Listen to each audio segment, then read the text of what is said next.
A Pastoral da Terra, a Comissão Nacional para a Erradicação do Trabalho Escravo, órgão vinculado à Secretaria de Direitos Humanos, além da organização não governamental Repórter Brasil, formam uma espécie de escudo para proteger o homem do campo e afastá-lo da ganância dos famigerados e milionários fazendeiros. Nós somos a Pastoral da Terra. Então, realmente, com o trabalhador do campo, aquele poceiro sem terra, sentado, o quilombola, que é geralmente exprimido pelo latifúndio e que é o grupo mais vulnerável, inclusive em relação a essa questão do trabalho escravo, né? Porque muitas vezes obrigada a migrações temporárias ou definitivas e sem muita alternativa, não sei aceitar qualquer coisa melhor que nada. A Repórter Brasil tem um trabalho, né, no sentido de prevenir e combater o trabalho escravo contemporâneo, né, principalmente produzindo informação de qualidade para que os atores sociais, os atores públicos, os atores econômicos envolvidos direto ou indiretamente com esse crime ou com a possibilidade de resolvê-lo, né, possam tomar medidas, né, e ao mesmo tempo também temos ações diretas na área de educação, na área de informação, na área de articulação, visando a repressão e prevenção a esse crime. A CONATRAI foi criada em 2003 e ela é responsável pela política do governo federal no combate ao trabalho escravo. Política essa que está toda colocada no Plano Nacional. O primeiro plano foi criado em 2003 e depois revisado e atualizado com o segundo Plano Nacional para a Erradicação do Trabalho Escravo, que é um conjunto de ações dos diversos ministérios e também da sociedade civil e dos outros poderes que balizam o combate ao trabalho escravo no Brasil. O trabalho escravo, nós costumamos dizer, ele é o resultado de um sistema, ele não é o produto simplesmente da maldade um ou de outro, né? Ele é um sistema, trata-se de lucrar mais que o vizinho, numa forma de concorrência desleal. Como é possível que continue? Porque existe mão de obra disponível, a miséria, que gera a falta total de alternativa para milhares de trabalhadores do Nordeste, do Norte e de outras regiões, faz com que esse pessoal é disponível para qualquer obra, é melhor qualquer serviço do que nenhum. Então, nós temos a miséria como o primeiro fator fundante dessa realidade.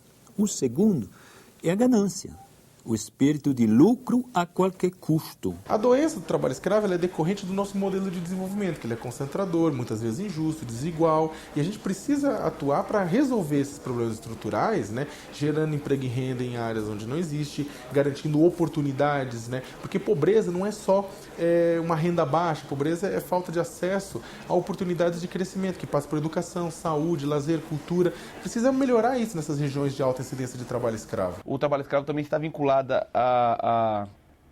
também a situações de luta pela terra, a concentração fundiária. Então você vai trazendo os diversos ministérios participantes, Ministério da Agricultura, Ministério do Desenvolvimento Agrário, Ministério do Meio Ambiente. Há também o fato de que é necessário tanto prevenir quanto, quando esse trabalhador é libertado, você reinserir. Então você entra com o Ministério do Combate à Fome, no Ministério do Desenvolvimento Social. Eu vi, sim, relatos de matanças, né? Agora, o trabalho escravo, geralmente, pelos relatos que eu recebo de trabalhador que foge e procura a CPT para denunciar, ele gera mais um sentimento de solidariedade da turma. E, não raramente, aquele trabalhador que resolve fugir, ele não vem reclamar seu direito pessoal, individual. Ele vem suplicar que a gente faça alguma coisa para tirar de lá os 24 colegas que ficaram lá. Tem um caso de trabalhadores que têm a perna amputada ou o braço amputado no seu trabalho e aí eles não é dado nenhuma assistência, pessoas que são espancadas, casos que o governo já encontrou de corpos de pessoas que foram assassinadas ao tentar fugir da fazenda e depois são enterrados como indigente, são enterrados como indigente e que depois o corpo só é descoberto quando há uma operação de libertação e os companheiros mostram ali, esse cara tentou fugir. Nós temos em operações situações muito claras de degradância, por exemplo, a pessoa toma banho e pega água no mesmo poço de água, onde inclusive os animais utilizam esse poço. A pessoa é obrigada a se alimentar, comida estragada e longe de qualquer lugar, no sol ou na poeira. A pessoa é obrigada a trabalhar e a dormir numa frente de trabalho com temperatura de 3, 4 graus, sem o mínimo acesso a equipamento, a roupa, a nada. A pessoa trabalha com agrotóxicos sem o mínimo equipamento de proteção. Nós construímos junto um plano para erradicar o trabalho escravo. Um plano interinstitucional que integrasse a visão e os parceiros, os instrumentos políticos, a ação da sociedade civil, do judiciário, do legislativo e do executivo. Esse plano foi adotado e lançado em março de 2003 e ele norteou, a partir dali, a política brasileira de combate ao trabalho escravo. Eu estive na Índia, num estado do tamanho do Piauí, com a população do Brasil, Uttar Pradesh, onde tinha 2 milhões de escravos, 2 milhões. E lá eu assisti a iniciativa de erradicação do trabalho escravo. Eu pensei, gente, se a gente fizesse 10% disso, a gente iria acabar há muito tempo. O Piauí é o estado com a população mais pobre do país. Com mais de 3 milhões de habitantes, é considerado um dos estados exportadores de mão de obra escrava. Cerca de 50 municípios são focos de aliciamento com promessas enganosas de trabalho digno e salários tentadores.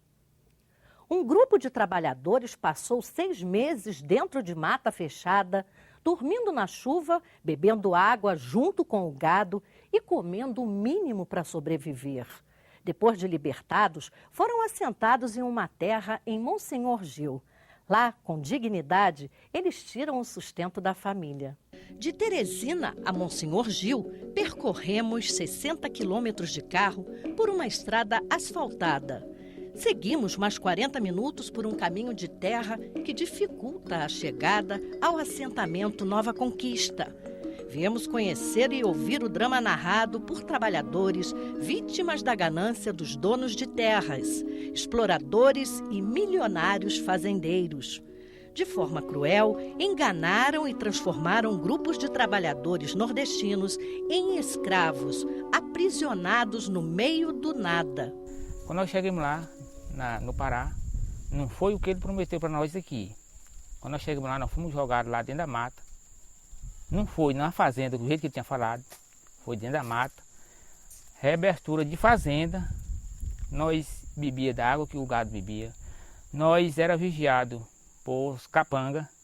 Ele mesmo, o seu doutor Arimaté, que era o gato, que nós fomos através de um aliciador. Que esse aliciador foi o que proporcionou. Chegamos lá, nós fomos passados para outro. Nós era 15. Aí nós entramos no ônibus, aí saímos no mundo aí. Quase 2 dias de viagem, 3.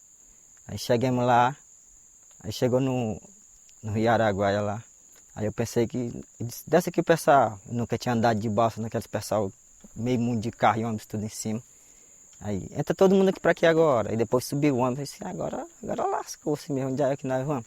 Subimos na balsa, mais de 3 horas de viagem, cortando água e atravessando para ir para o Pará.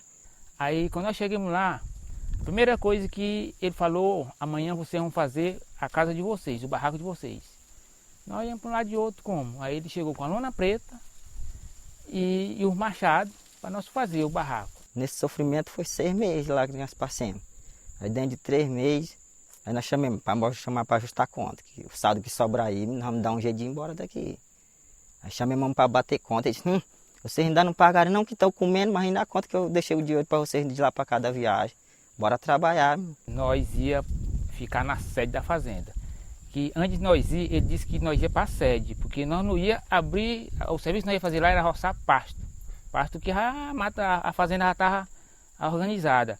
Mas quando nós chegamos lá, nós fomos para dentro da mata mesmo fazer a abertura de fazenda. Fazenda mesmo brava, mesmo mata brava. Na barraquinha onde nós estávamos, era no aberto assim, claro, e tinha muito bicho feroz. Todo dia a onça vinha perto do barraco, não vinha mais perto porque nós deixávamos o fogo aceso direto. Os 2 trabalhadores contam ter sido ameaçados de morte várias vezes pelos capangas da fazenda. O fiscal dizia, olha rapaz, quando era 4 horas da manhã, de 4 para as 3 horas, ele dizia, olha, levanta, está na hora de levantar, mas agora de bunda de sola, que os passarinhos que não devem nada a ninguém, falam que já estão cantando. Aí ele mesmo ameaçava assim, ó, vocês vão trabalhar, senão nós matam. Mas nós recebíamos assim como uma ameaça, porque ele estava cercado de nós com uma arma, né? Ele dizia assim, olha, mas essa arma aqui não é para derribar a caça não, aqui é para derribar a gente que foge. Gente fujão. Apesar do medo, eles tentaram fugir. Nós combinamos lá para fugir, mas só que ninguém não sabia onde é que estava. O grupo de peões passou 6 meses trabalhando em condições degradantes. Eu dormi foi 3 meses, não tenho vergonha de dizer não. Dormi foi 3 meses nos corres de cana lá em São Paulo, só a redinha no chão. 3 meses. Com 3 meses eu consegui comprar um colchonete. Quando chegou em dezembro, o colchonete estava mais fino que esse dedo. Aí dessa vez para cá eu levantei a mão para o céu e agradeci a Nossa Senhora e digo, nunca mais eu salvo o meio do mundo. Com a conclusão do trabalho, os peões foram libertados e colocados no ônibus de volta para casa. Nós temos dentro do ônibus, quando abrimos um envelope, pensando que tinha menos R$1.000 para o cara vir embora mais sossegado. Tinha uns que tinham 200, 300, quase não dava nem para chegar aqui em Monsenhor Gil.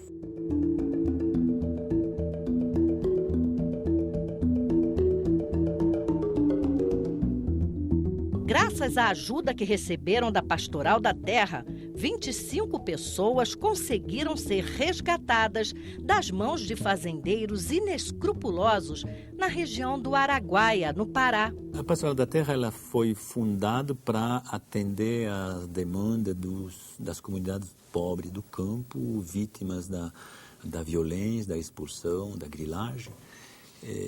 Portanto, o moto principal dela é a luta pela terra, o apoio e o fortalecimento da mobilização, da organização, do protagonismo das comunidades do campo.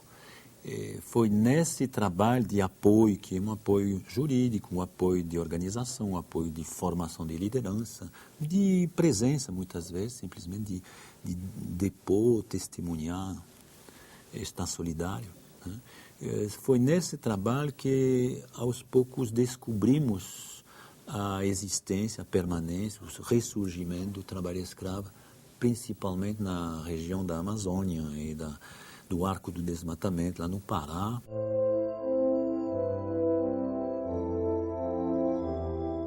Passados 4 anos, o grupo de 25 trabalhadores libertados mora neste assentamento.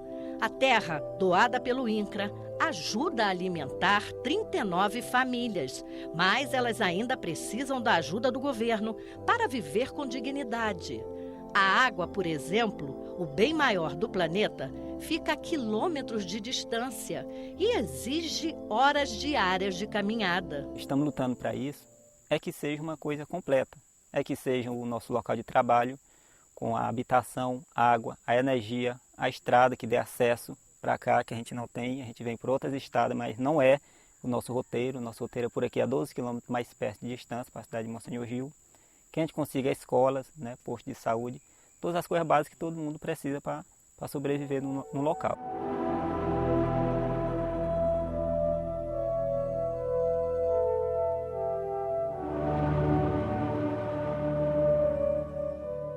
Mandaria um recado que denuncie, que esse é o maior medo que todos têm, de denunciar. Isso é o grande problema que ainda existe ainda, tem medo. E faz medo mesmo, que em muitos casos, às vezes, eles matam até os ricos. Imagine os pobres coitados que vivem lutando pela vida.